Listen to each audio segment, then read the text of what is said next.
Salam aleyküm değerli dostlarımız. Allah hər birinizdən razı olsun.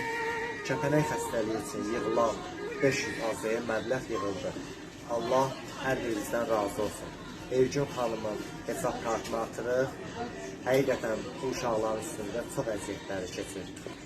Allah hər iki dünyada Evgün xanımdan razı olsun. Dostlarımızın və İmam Əli Xeyriyyə Birliyimizin adından kəpənək xəstəliyi ilə əziyyət çəkən uşaqlara 500 AZ'nin binayə olundu. Allah qəbul edəsin.